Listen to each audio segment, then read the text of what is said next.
Итак, дорогие друзья, регламент данного боя 3 раунда по 5 минут. Airtime Match Fighting Championship представляет к вашему вниманию бойцов весовой категории 61 килограммов.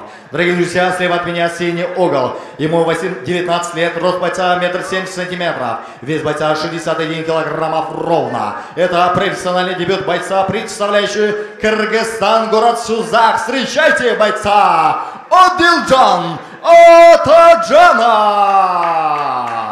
И справа от меня красный угол. Боец представляет бойцовский клуб Лига Кыргызстан Аксе. Ему 19 лет, рост бойца 1,70 м, вес бойца 61 килограммов ровно. Это профессиональный дебют бойца, представляющий спортивный клуб Лига по прозвищу Аксе Мурадиль Санджарбекова. Бойцы на середину.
Итак, дорогие дамы и господа, в этом бою в первом раунде техническим нокаутом добиванием победу одержал боец по прозвищу Аксе Санджарбекова. Мурадиль.